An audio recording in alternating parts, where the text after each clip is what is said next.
But we're so excited to welcome you to this month's session. We love hanging out. We've got Jason Bowman here. Excited to hear from him today. But thank you again so much for joining us. We love doing these. We love kind of giving everyone a peek behind the curtain of some things we like to do at ArtSpeak, but really just try to add as much value to you as we can. And so from wherever you're joining from, whether it's live or you're watching the replay, we truly are grateful to have you here with us today to discuss and to learn. And so today, super excited to introduce you. If you've been here before, you've seen Jason. He's a familiar face here at ArtSpeak, but excited to kind of tee up a conversation that he's going to lead today, which is talking about this idea of adding value in every conversation.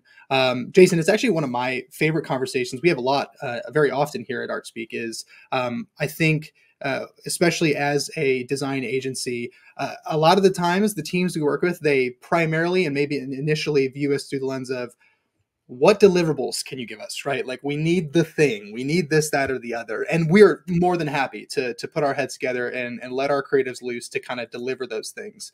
But over time, one of the things that we've learned about our company and about our team and our culture, the way that we like to do things, yes, let's get you the deliverables, but the main thing we want to help you with is clarity. If we can provide and deliver clarity on who you are, what you're doing as an organization, who it is that you're trying to reach, that for us is the biggest win. And those are the ones that we celebrate internally all the time is, man, we just heard back from this team that the clarity we were able to provide was monumental for them. And yes, they were appreciative of the deliverables, but just helping them learn more about themselves or about what they're trying to do, that's really what brings us a lot of joy. So that's today's conversation, and excited to hear from you, Jason. And specifically too, again, if you're watching and you're like, I'm not a graphic designer or something, how is this relevant to me? One of the things I love about Jason, the way that you talk about this conversation, you've teached about it internally at ArtSpeak, is no matter which position you fill, no matter which seat you have on the bus, you have the ability to add value in every conversation. You have the ability to help bring a little bit more clarity. And there's a couple ways and mindsets and tips and culture tips that we've internalized here that you're going to share today to help do that. But that's how you can get value out of this conversation today too. So that's a lot of preamble. One more reminder I want to give the audience here. Whether it's live or you're watching the replay, we want to interact with you. We want to hear from you. We want to hear your thoughts about this conversation. And so if you're joining us live, there is a questions and answer tab that is on your screen. You can use that to submit some questions directly to Jason. We're going to carve out some time at the end for Jason to answer questions that you've asked. Or if you're watching the replay, just go ahead and leave a comment or send us a message. And we want to engage with you over this conversation too and answer any questions that you have as well. So with that, Jason, man, lead us out and let's start talking about how we can add clarity in every conversation. Ryan, thank you so much. And thank you for each and every one of you that are part of this conversation. Again, whether you're live, please drop some questions or interact in the chat there. But drop some questions at the end. They can be very specific. In fact, maybe even situational. I'm happy to do my best to maybe relate to anyone that's watching live. But also, if you're watching this replay later, don't hesitate to reach out to me directly or anyone in the community, both on the platform or in the Slack channel. So how to add value in every conversation. That's what we're talking about today. It's a consulting conversation, the why, what, and how of creating clarity. In an organization, clarity is going to be considered kind. Clarity is kindness in an organization. So the clearer you can be, this is communication, is going to create clarity. Whether you're talking about an event coming up or roles on the team. So whether it's internal communication or external communication, whether it's a structure, you create clarity. You create a culture that's kind to those that are a part of it. So with that being said, at ArtSpeak Creative, we do 4 things. I just want to kind of be really clear on what we do. So if you're a part of the team or you've been around ArtSpeak community for very long, you know that. I think some of you are going to relate to these 4 things because it's maybe even if you're not a part of our team, you're a part of a team, and this is maybe some of what you do, right? The 4 things that we do is consulting, and we're going to come back to that one today because that's really what we're talking about. And branding, that's a very nerdy, deep question for us. We love the deep end of the pool, and so we dive deep with messaging and, yes, visual identity, and put that in a comprehensive brand style guide. Web, we can code it from the ground up. We have our passionate languages that we use to in our proprietary code that we'll build that with. And some of you are rolling your eyes. Others are like, yeah, I'm going to use that terms as well. But consulting, branding, and web, right? Because once you understand who you are in that consulting conversation, and now you can articulate it both in messaging and in visual identity, we recommend you put it on everything. Definitely the internet. I think it's going to be around a while. Having a great web presence is going to be very important for that ongoing creative marketing support, which is the fourth thing that we do. We come alongside as a virtual part of your team. So that might sound salesy. It's not. I just wanted to get those four things out because as I talk about them, that'll be the context in what we use. But strategy first is what we say. In fact, we're all consultants. I used to have, when we were just scaling up, I had consultant, marketing consultant on my business card. And one of our designers was like, aren't I a marketing consultant? I'm like, yeah, you kind of are. We are all consultants. If you're on a team and you're hired as a video guy or the social media coordinator or tech team or an executive or maybe you're a vice president of marketing, like you're a consultant, you think strategy first. Now, I know that sometimes systems can be not in place and it's like crisis first. Here's what I'm recommending. If you want to add value in every conversation, you have to think. You have to take the time to think, and you can lead that way. Even if the leadership above you, if there's not a lot of systems and structure in place and it feels a little bit chaotic, you can begin to lead you strategy first as a consultant. What if I was coming into this organization? What would I begin to say? What would I begin to do? And then always add value. Look for ways to add value. You have insights. I mean, marketing in general, it's like a giant game of what does that remind me of, right? So if it reminds me and you of it, it might remind somebody else of it. So whether you're talking about creative or you're talking about leadership or you're talking about culture, because remember this brand, these words, this clarity, man, it has to do with everything that we are as an organization. Marketing, in my mind, isn't just about paid ads. Marketing is, we're bringing something to market, right? So if we were rewind the clock, pre-internet, pre-industrial revolution, and we were all carrot farmers, right? Marketing isn't just the sign that we put out that says carrots 1 penny. I don't know that seems like a good deal for a carrot, but I don't know. But marketing would be the cart that we brought the carrots to the shop, to the booth. I don't know how did I get in this metaphor, but the marketing would be the type of soil I have. It would be because that's going to affect the taste of the carrot. Is going to be, did I wash it? Every part of your organization, in my mind, is part of taking it to the market. So your systems, your structure, but for you, this is how you can begin as a consultant. Strategy first.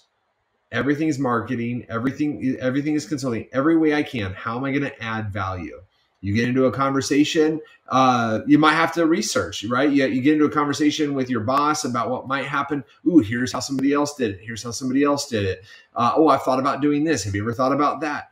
I think there's something about bringing vision up that is important, that's not talked about very often in leadership. We talk about leaders being visionaries that are bringing vision down, but I think some of the best managers and the best department leads and the best, frankly, the best employees, the best partners that you want to do business with are people who are going to be bringing ideas up. They're going to be bringing solutions up. What about this? What about that? Always looking to add value. Now, what value do you add? What's valuable? That depends on your audience. That also depends on you and what you're gifted at. What value could you bring? Always be looking for ways to bring it. Don't wait for permission to add value. Always add value, or what I call it, the Anthony Kiedis method of sales. Give it away, give it away, give it away now. Anyone? I was kind of hoping for a picture of him without his shirt on, but that's from the 90s. It's funny if you were around then. But give it away now, Anthony Kiedis. Just Red Hot Chili Peppers. Anyway, take your value and then give it away. This will work, right? Some of our guys on the team and girls that are doing really great marketing campaigns. What are you doing? You're taking the message, you're taking the value, you're taking enriching content, and you're giving it away. Do the same thing on your staff. Look for ways that you can add value and give it away. This isn't about, oh, I don't belong over there. I don't get to speak. Have some confidence. They brought you onto the team. If you're a part of a team, volunteer, paid, and you're in a department, you're hired there because they thought you were talented. They thought and so now you're a pro. Take that value and look to give it away. So when we get on calls with pre-clients, right? They haven't paid us money. They're considering whether or not ArtSpeak would be a solution. I'm like, I tell our team, give away as much value as you can. Get to know them as much as you can. Look at their channels, look at their website, and then give away value. Man, we would do this and this. Have you thought about this and this? And yeah, maybe I had somebody the other day, this was at a massive international, one of the largest denominations on the planet. And the guy looked at me and he said, well, I could just take everything you're saying and we could go and just create it all. We wouldn't have to partner with you. And I said, nope. Yeah, you could. You wouldn't have to partner with us. That's it. I wasn't trying to grab. I was giving away value. Like, here's what you could do. Here's what we built. Here's what we could build with you. Here's how we could partner. Man, if you want to run and do that by yourself, fine. If you want to partner with us, and I'll tell you what, every time you're adding value, I think you're creating a partnership. You're creating equity in someone's life, and that's really. So here's the other key. If I were to send you out as a consultant, if I were to send you out as a salesperson, it's make a friend. Be friendly. And if you can make a friend, then you win. In the end, if we can figure this out, figure this out. I was just on the Next Wave call. And those of you, if you're not familiar, we have another online platform called Next Wave about doing ministry together in the 21st century with people innovating and creating fantastic different types of churches. We had an entrepreneur in there who has boutique clothing stores throughout the Pacific Northwest. And she was talking about their culture. And she said, someone asked, how do you build this network of leaders in your city? And she says, well, I find people that I would want to partner with. I befriend people, and then we get close. And that sounds like it's not a strategy, but this is this. And make a friend doesn't sound like a strategy for adding value in every conversation or creating clarity. But I promise you it is. In fact, it might be the most important strategy. A Maxwellism is that people want to do business with those they know, like, and trust.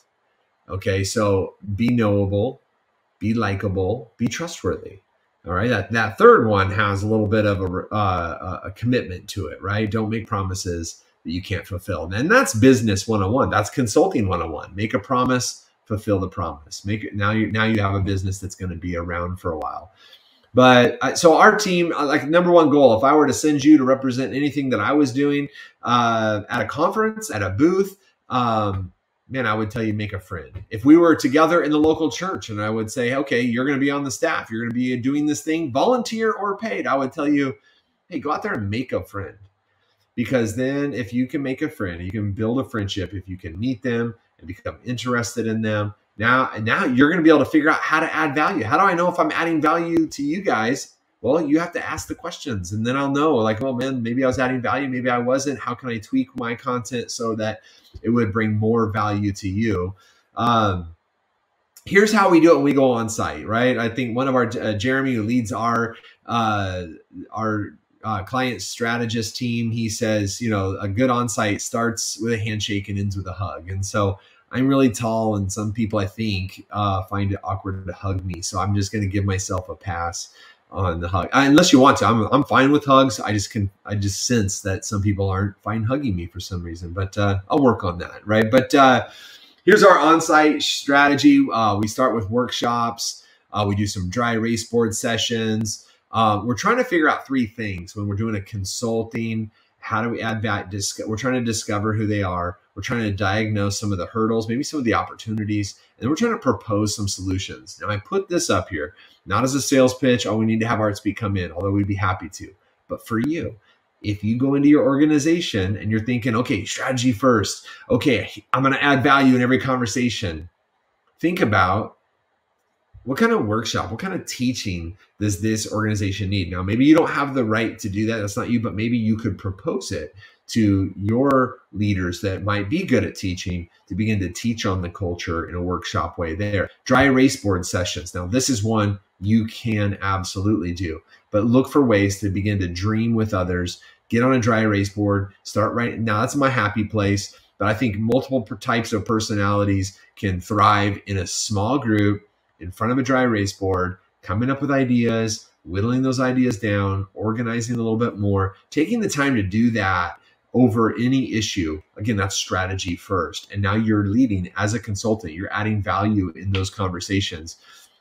And then you're always trying to discover, right, who we are, who we're trying to reach, what are we trying to accomplish? And then you're going to diagnose what might be the hurdles between us and that we want, where we want to be. What might be the opportunities, and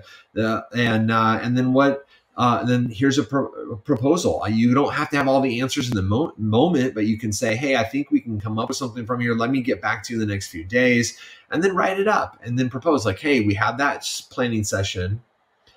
I wonder if we did this, this, and this. Maybe I could focus more time on this and you could do that. You're now adding value in the conversation, and you're a consultant. You're bringing that why, what, and how of creating clarity to your organization. So set up a coaching session and go to work. I think I have a slide on the coaching session.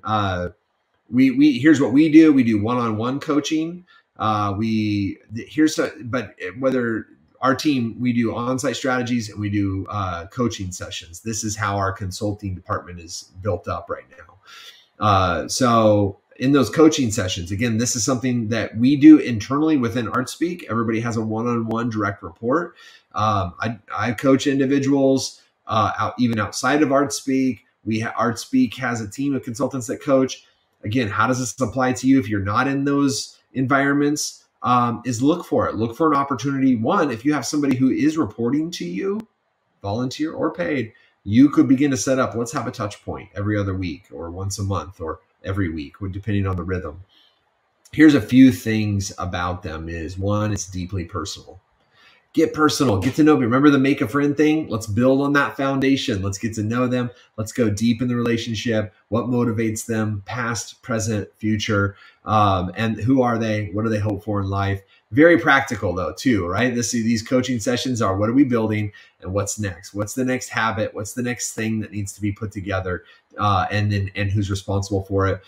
We have an entire 6-month framework that we built to handle those conversations and take them in multiple directions. I just put it on this slide to let you know it's going to take some time. In fact, I think a good coaching, good consulting, good mindset of I'm going to add value in every conversation has about a 3-month productivity curve is what I've found, where someone jumps into the start of that and it feels like all the promises in the world. We're doing this new thing. We're doing this new initiative. We're doing coaching and consulting and strategy first. And then it's like, yeah, but what about all the deliverables? What about all the things?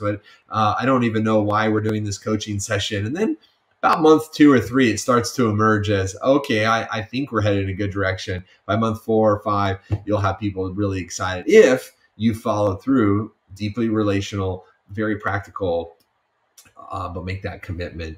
And here's one of the big commitments that you're making if you're going to add value in every conversation. One tip, I think, is think ahead. Most of the conversations you're in because you were already somewhat pro at this. You were just brand. If in fact, if you were paid to be in it, you are a pro. So you are professionally employed.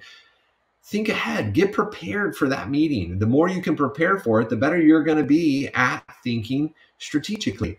And then if somebody else says an idea that's kind of sabotages what you were thinking, or might have even been created wrong or said wrong, or it might not be strategy first. It might be catastrophe. It might be reactionary.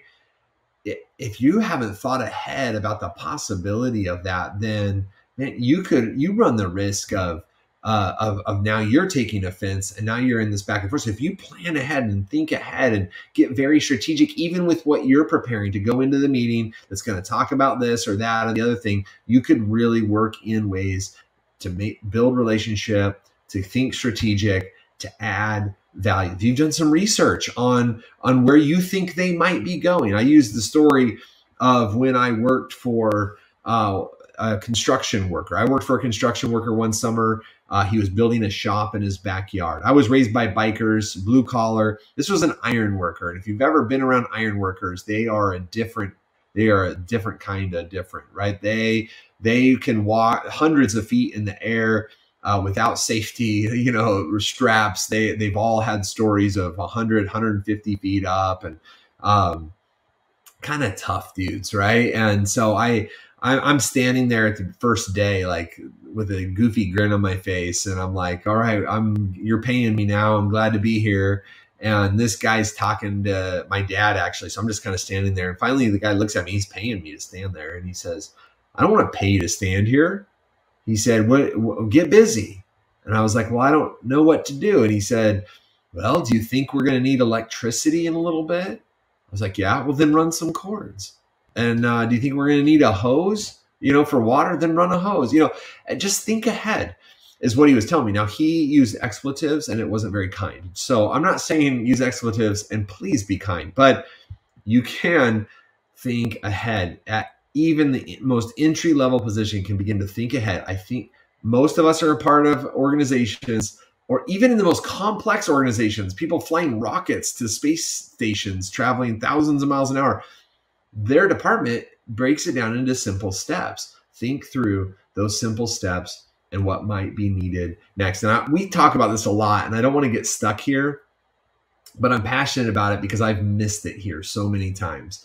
We've done entire teachings on planning ahead. I call this one Think Ahead just because I wanted it to be somewhat different than Plan Ahead.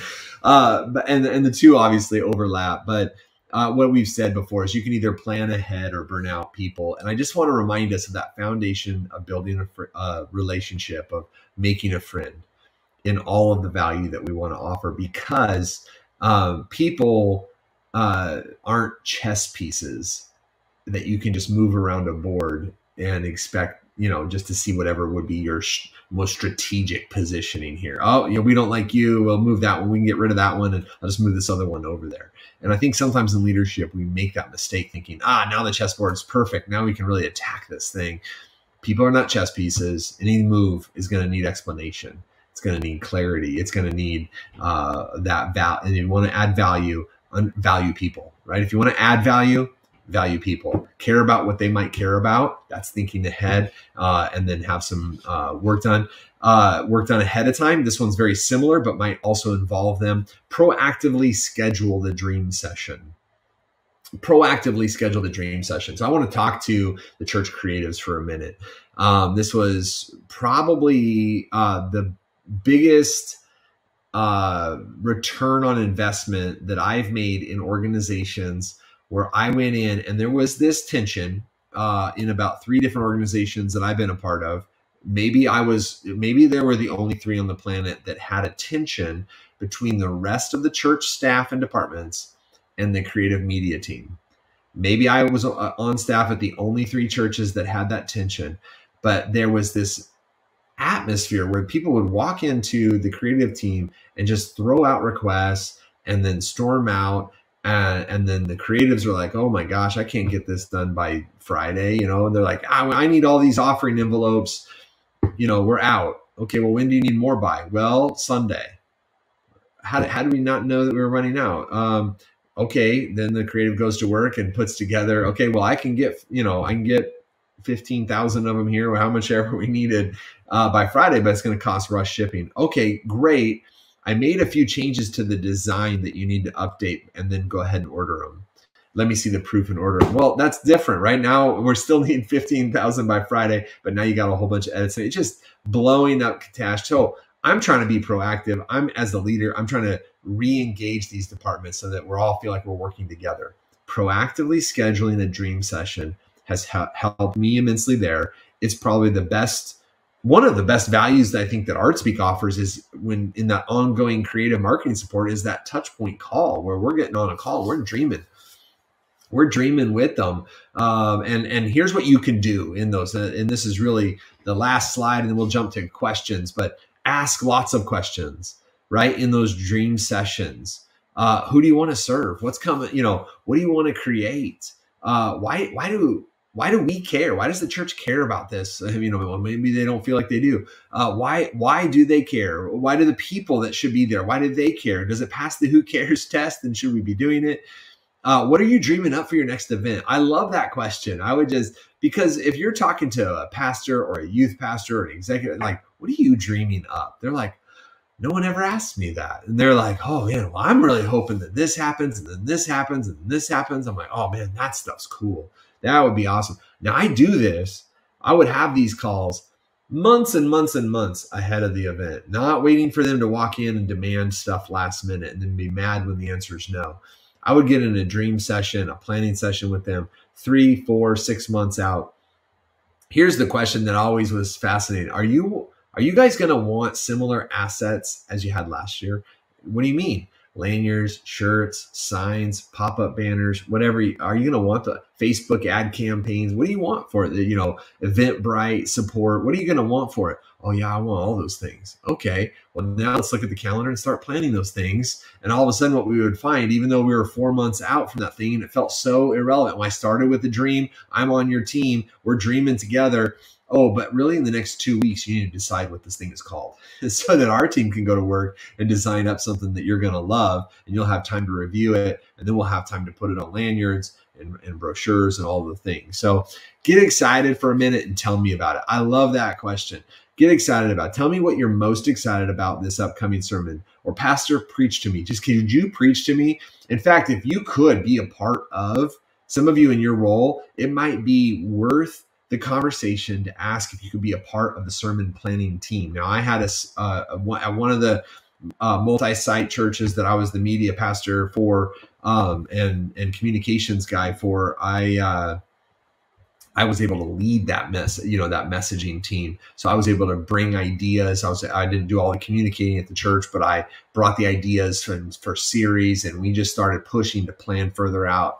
Plan ahead allows the creative team to do more and be more. But I would just often ask, well, I don't like that series idea. I don't like that series idea. Well, then just preach to me what's on your heart for January and February. And then I would go to work to kind of package that up, edit it down and say, is this what you were wanting? Or I found a resource that might point to that. Get excited about what's on your heart and tell me about it. Preach to me, pastor. No one ever tells them that either, but or not as often as they would like. What else? What other questions do you have? I'm curious that could even be worth our time, is just what are other great questions? I think great questions lead to a great life. I think great questions, answering them, are going to lead to creating clarity, that why, what, and how. How do you add value in every conversation? You have to know your audience. You have to build a friendship. But it's important to do it. You have to think ahead. You have to be prepared. And then you can get proactive and involve others in that process. So that's all I got for you, Ryan and team. But I would love to hear any questions, and we can rabbit trail from there. I love it. Yeah.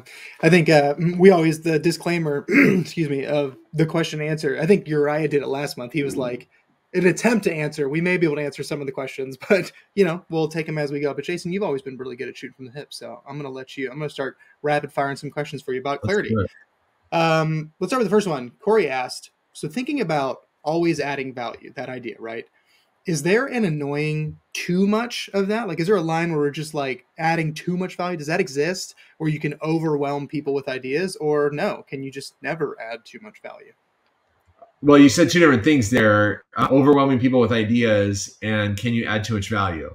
Sometimes ending the meeting early adds a ton of value, right? Sometimes shutting down the conversation is the one thing that everyone in the room wanted and needed. So I don't think you can ever add too much value. I think every relationship is a value exchange, which means it's not evil to exchange money, right? That's not the root of all, the love of money, that's the root of evil, but not money, not exchanging value, not trading goods and services, not trading my insights and partnership. I mean, that's all, that's like, to me, heaven. I don't know what heaven's like. I've not been there, but, I've read about a guy who said he was from there, and then we could all go with him. But I just think if we working together is a value exchange, and learning that. And that's like, so never stop, always like, how can I add as much value as possible? So sometimes, yeah, you can wear people out with one idea after another. Oh, I got another idea. I got another. Well, so there's a process to those dream sessions. At ArtSpeak, we call, expansion and contraction. There's some expansion sections, right, where we're just going to dream it all up. And then we're going to contract down around one or two of those, edit down, do that again and again, and come up with. But now you got to go to work. You got to go do something with it. So I would say shutting it down sometimes is the most valuable thing you could offer. I love that. Literally, we don't talk about that enough. Like just ending meetings early, letting people kind of determine that point in the meeting where like, hey, we've actually done the thing we need to do. No need to drag it out. That's great. And even okay, sorry. Oh, I'm going to interrupt you for a second, and I'm going to interrupt you with what I just said. I was about to illustrate. I have some clients that are really into talking, and I've been trying to learn. I've been doing my own preparation on how to lead those conversations well. And one thing that you can do, if you, let's say you're leading a meeting and you feel everybody else needs to go and shut it, but you got one, you can literally say, I'm going to interrupt you right now. You don't have to apologize for it. But by saying it, it's actually also kind. You don't just shut them down. It adds value. It communicates, look, I know that I'm interrupting you right now, but I need to. So I'm going to go ahead and interrupt. I used that yesterday on a call. I had a 30-minute call. We're at 33 minutes. I got another call I got to get on. And this guy loves to talk. Guess what he knows about himself? He knows he loves to talk. He values me. He values the relationship. I'm building a friendship, but that doesn't mean I let people go on and on. I said, look, I have to interrupt you real quick, but let's do this. Let's schedule another call and we'll touch base. So that's great. You might need to shut down the meeting. Yeah, I love that. And I love it may be trying to get too nuanced, but I love the idea of more ideas is not necessarily more value, because I mean, from my perspective, part of learning how to add value in every conversation is becoming adept at understanding what is valuable. There may be meetings where this is an idea meeting. And so the value of this meeting is as many ideas as we can, right? I do think we default to ideas equal value, but I don't know if that's necessarily the case, right? Like if we're just spinning our wheels and throwing stuff out, that may not be what is valuable. So even understanding the nuance of what actually is the valuable outcome in this meeting, and how can we make sure we're sticking to that? Yeah, so they're part dream and they're part planning, right? We're discovering, we're diagnosing, and then we're proposing something out of it. And sometimes when we discover that's expansion. Tell me all the things. Mm-hmm. Then we're going to diagnose, like, when do we need this by? There's probably going to be some reality to this. What's your budget for this? Yeah. And then, man, if you want to stay on budget and you don't want to waste money and rush order and ship, then here's the calendar right here. We need to have this and this done by this date, so that'll give time for this. Now, then my team promises we won't be over budget, and we will be on time. ArtSpeak project managers, hats off. I mean, that's what they do all day, every day. The secret sauce, as I say all the time.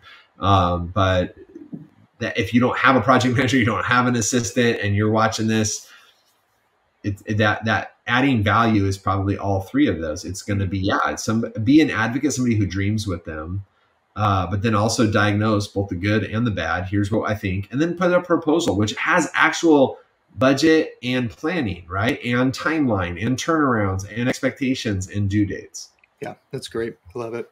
We've got another question here from Uriah. It's kind of actually related to Corey's question, so I think we can leverage that too. But okay, so for those of us who are wired to achieve, how do you add value as a natural part of a conversation versus subtly trying to manipulate people with value adding? Particularly in sales is what he's talking about. I think that could be a relevant arena, but in ministry context as well. How do you naturally add value without using it as a way to manipulate the conversation?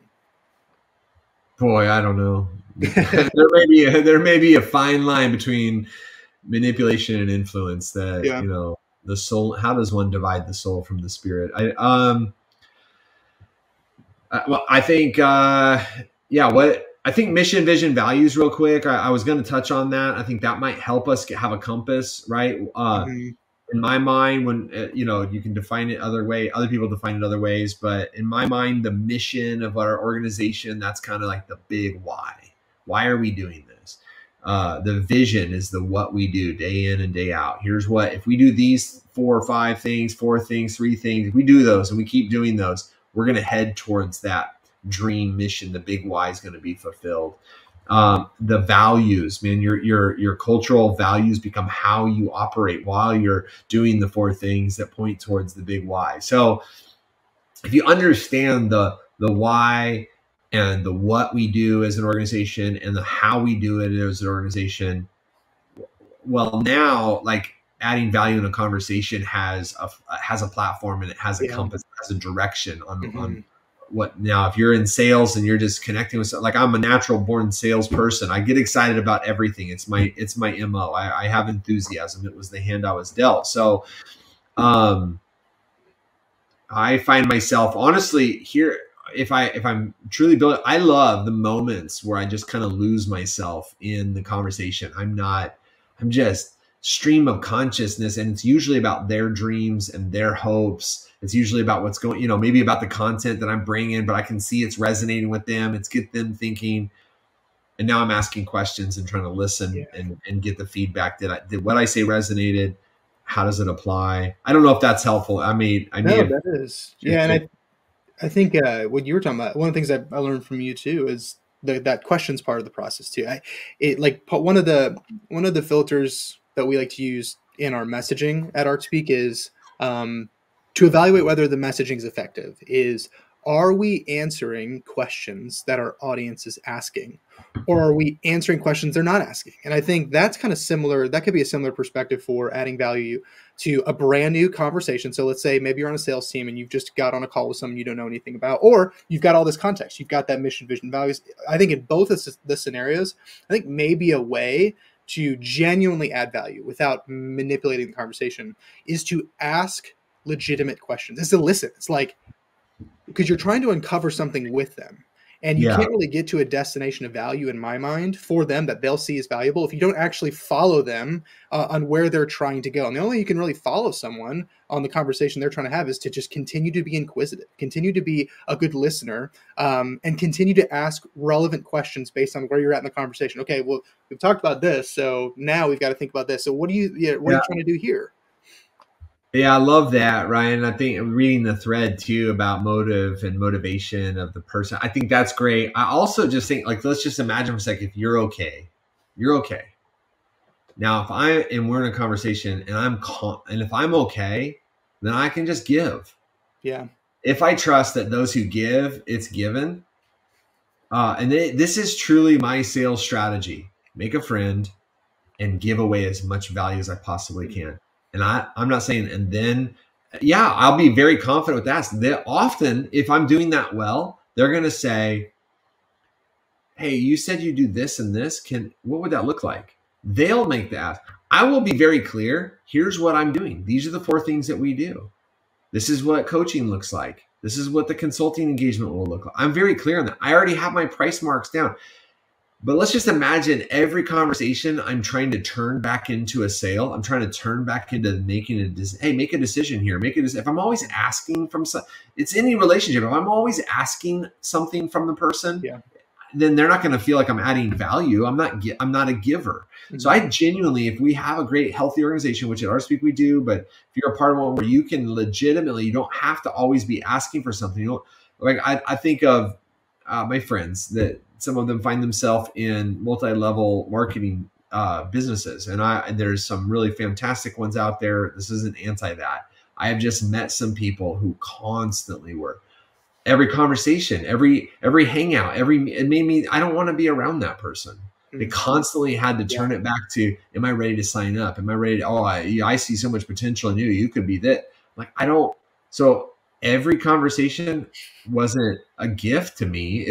They were trying to get something from me every conversation. So what I'm saying, if you want to be a great salesperson, or you want to just add value and be okay with add value, give it away now, and then watch what happens. Like, there enough people will be, if you have here's the strategy for that. If you have a viable thought, a viable idea, a marketable thing, then the stats are 7% of the population are already shopping for that idea, that thing. And I would say this would be in an organization. If your ideas, if your strategy, 7% of the leaders are already ready for, they're already looking for that. 13% know they need it. They haven't begun their search. Add those two numbers together. That's 20% of the market is currently knows they need that product, service, idea. So that's 1 in 5. So I could just give away value to 5 people, and at least one of them is going to say, oh, dang, I was just thinking about that. It's like, where are you? Fascinating. And honestly, that's played out. It's played out in ArtSpeak. It's played out in others. So don't be manipulative. But look to truly add value. Don't worry about what might be provided for you. Be clear. Know when they ask what you offer and how much it costs in that process. And now it doesn't get weird. And so some of you are like, well, I'm on staff, nothing costs. No, it does cost. It costs time. It's going to cost effort. If you're going to work on this, you're not going to work on that. So if you have a big idea, think ahead. It's going to have a cost. What does that cost? What would that look like? Because what if they love it? Ooh, what would that look like? So I don't know all the details. I'd be happy to get back to you, but I went ahead and already pulled. I think if we invested 500 in social and 500 on Google, and I think we'd get this and this and this out of it. And I know it'll take a little bit more of my time, but I can also pull this person in. Think about the cost. You'll sell more if you already know what the engagement's going to look like. Yeah, that's great. Love it. Okay, another question here from Andrew. This is kind of zooming in on creatives on a team. So he asked, how can creatives or team members who feel like they've been shot down too many times by trying to add value in the past or ideas work themselves up to trying again and or trying a different approach for success? And actually, this actually hits really close home to me because I remember my early days on when I first joined a church staff. I joined as like the media manager, which was essentially the on-staff millennial to handle all the digital things that like the non-millennials didn't know how to do. Right, that was my joke about it. And so I had a very clear role, but I was actually very fortunate within the first couple of weeks that I joined the team. In our weekly staff meeting, organizationally, they were going through a recast of mission, vision, and values. And I felt super honored as a young 21-year-old to be part of these conversations. And so you mix like my first job eagerness with a little bit of my like conversational personality. And I remember in the very beginning jumping in and just offering a ton of ideas as the media manager on mission, vision, values. And what was actually really sweet was the team was very much gracious toward. They're like, oh, we love these thoughts and stuff. But I remember in the beginning, some of those meetings, like I just like bogarted the stage for like 10 minutes and it just went down a path that wasn't helpful. And so I remember one of my leaders afterwards like, hey, quick tip for you on these conversations. It helps to listen a lot than just jump in and add. So I remember that being and so I had cold feet for a while and as a creative trying to just add value because I was so eager. But what I had to learn was that it starts with more listening and more specific waiting on when to add a relevant idea or when to add a relevant thought. So this question hits close home to me too. So do you have any advice for creatives who have tried, maybe have gotten their fingers burnt a bit, but still want to be that part of their team? Yeah, I think your illustration is great. I'm sure there are plenty others out there who may have in the past been burned by bringing. I think you have to be very culturally savvy. But to your point, you listen first. Think strategically first. So I'm a kind of jump in with the ideas person, but boy, I think you can, if you've already been burned, you've already been told, then you're just going to have to be even more prepared, right? If you want to influence up. I also think by not being emotionally attached, passionate, but not emotionally attached to the idea. That's great. Be passionate, be ready to passionately defend it. But if it's not the direction that's chosen, okay. Ooh, you're going that direction? I've got a couple other ideas over here that I'm also passionate about. That's great. And you don't have to express passion like I do, but you should express it. And you should find ways to, again, you're bringing ideas up, you're bringing vision up, you're bringing your passion, oh, you want to go that way? Fine. I didn't really even like that one either. There's probably a lot of, let me bring a couple other ideas up. And not being attached, not being emotionally attached to even our work. Like, even if we built that thing, like, okay, you didn't want that. That's fine. I mean, you paid me 20 hours, but like, well, okay, but you did that. Like that's what you agreed to do. Like, that's job security. If they didn't like that and they wanted something else, great. I'll do the next thing. As long as there's enough time, you can set healthy boundaries for yourself, but I think also will help thinking strategically. If you're setting healthy boundaries for you and you're in a happy, healthier spot, then it's gonna be more natural to add value. You're not gonna be like tired and grumpy, and already on a short fuse. But if you can listen, listen, look for the opportunity, look for the language of the leader, because some aren't gonna want an idea brought to them in the middle of a meeting, but like, hey, you said this, and I just wondered if I had a client one time I was coaching, and every week he would bring my ideas from the week before to me as his ideas and be like, I think I'm doing this week. I'm like, yeah, that's a great idea. So, and he was always presented like it was his idea, which is awesome though. That meant I had influence, even if he never did say, dude, I love these conversations so much. I'm getting so much out of them. But every week I was like, hey, give me the quick update. And it was literally everything, word for word. Like, here's what I've just felt the Lord was telling me to do. I'm awesome. That's a compliment if they steal stuff from you. That's great. So borrow, right? They're borrowing the language that you might have used. I love it. Cool. Last question here. I'm sorry, Ryan. Can I add one thing to that? You can interrupt me. Yes. Please be careful. There is not all cultures are created the same. Not all environments are the same.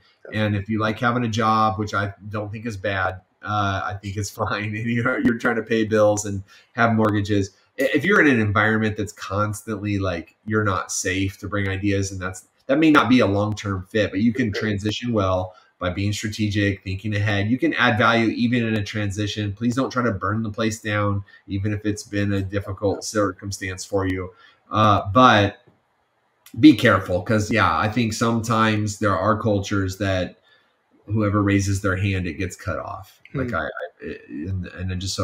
don't want to gloss over the pain that might be in that question. No doubt. That makes sense. Love that. Okay. Last question here from Andrew. As a leader, what are some habitual ways to foster value add conversations on your team? You have tips, you have things that you, whether it's the way you structure your schedule or even the call, like any tips or habits that you've developed that's like, if I can do these couple things, it's almost always going to help us head in a value adding direction versus not.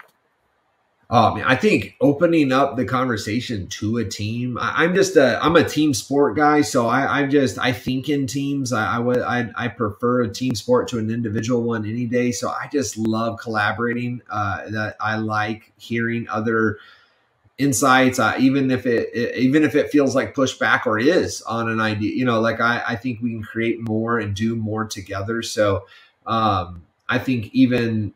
Back a few years ago, we started a meeting with a lot of our leaders, even at ArtSpeak. And, one of the questions was, I teach this to business leaders a lot, so I'll give it as an example here.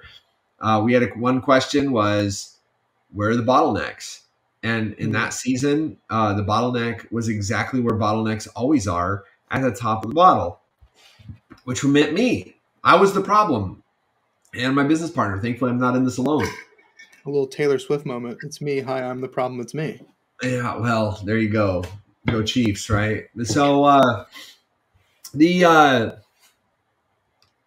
so that's like, oh, that's tough. But then here's the second question, and I give props to Kirk for this one, is, well, what should we do about it? And I think that here's the thing is, you as a leader, right? As a leader, what are some habitual ways? Is ask questions of your team. Facilitate value, them adding value. And what I was blown away with was, okay, they all know I'm the problem. They also have solutions in place that they think, let me help you, Jason. In fact, I can help you get away. Now, here's the beauty of it. Fast forward, they have. And now, while I still might be a problem every now and again, it's a team problem, right? Now the teams are now at the top of the bottle with me and with us. And so I think you can do that too as a leader, even if you're in a small department, even with volunteers. Hey, what do you think the issues are? What would make this a better environment for you to be a part of? Or, hey, we're dreaming up this thing. If you can think ahead far enough, if you can push the conversation out for your creative far enough, now you can then begin to bring other people into a value adding kind of culture solution. Hey, here's where we're aiming. Here's the vision of where we're going. I've connected with my boss and the staff, and here's where we're headed. What do you think? You could start doing that kind of on site with your team. Might only be one person, might only be 2 or 3, even at a big ministry. But you could begin to say, hey, I discovered something, we're headed here. We diagnose what are the skill sets we have on the team to get us there. And hey, what should we build together? That discover, diagnose, propose. Let's the 3 of us get on a dream session. How can we head here together? What do you think the issues are going to be? What do you think solutions? That could be a volunteer conversation, a very honoring one, a very one where you're asking them to bring value. You can facilitate that. So we try to do that, and the teams try to collaborate. We try to get as many creative, but also very practical conversations happening. That's great. Probably other ways, other cultural habits for that. But I think one of the cultural habits at ArtSpeak is ask clarifying questions. Mm-hmm. I think that would play in there as well. That's great. I love it. Well, awesome. That is all the questions we have. And so kind of sticking true to what we were talking about, we don't have to draw this meeting out for another 8-9 minutes. We can give a couple minutes back. I love it. Let me just wrap up with the clarity that I offered at the beginning, like add value. I think somebody else wrote that, but in every conversation, you get in a conversation with your kid or with a niece or a nephew, like look for ways to talk about what they love to talk about. Mm-hmm. What are they dreaming about? What are they doing? With your spouse, with your friends, just start talking about that. Add value. Sometimes it's valuable for you to share what's going on in your life. People want to do business with those they know, like, and trust. So be knowable. Yeah. Let who you are be known, and be likable. Be kind. Reciprocate that. Ask questions about them. Be knowable. Be likable. Be trustworthy. Let your yes be yes. Let your no be no. Set boundaries, but also make commitments and follow through. And then and think strategically, plan ahead, think ahead, strategize first. I would say that for individuals. What do you want in your life? What are you building for your life? Now you take that into the professional world. What are we building? What are we doing? We can sit around and complain about our bosses not being ready and not having vision forever. Like that does not, and it may be true, and it may not be the right place for you forever, but you have some control today. Think strategically about it. Prepare ahead of time on how you're going to add value, and then give that value away, not in a manipulative. Motivation of the heart is truly to add value to the other person. Here's the 4 ways ArtSpeak does that: is consulting, branding, websites, ongoing creative and marketing support. We do our consulting is with on-sites and one-on-one. I hope you can take that paradigm and put it into your context. If you need help doing that, please reach out on the channels to me or anyone on the team. And we'd love to just even brainstorm, or if there's more questions that arise, let's chop it up. So good. So good. Well, thanks everyone for joining us again this month for another session. And we mean it. If you have questions about this particular conversation, leave a comment, send us a message. We want to connect with you. We want to, again, legitimately and genuinely add value to what you're doing. And so please reach out to us. We want to connect with you for sure. And then if you're also watching, one of our favorite ways to continue these specific kinds of conversations, I was going to say offline, but technically it's online. We have a community of church creatives dedicated to having conversations like this and a lot of other conversations too. And so if you're a church creative that's looking for a community to work through adding value, clarity, to work through things like all kinds of things like design or the web, everything that we talked about today, we've got a community for you. Go to community.artspeakcreative.com and you can find out more information there. And this is where we like to break out and continue to talk about things just like this. So we'd love to see you there, and we'd love to connect with you anywhere on the channel. So thank you guys so much again for joining us this month.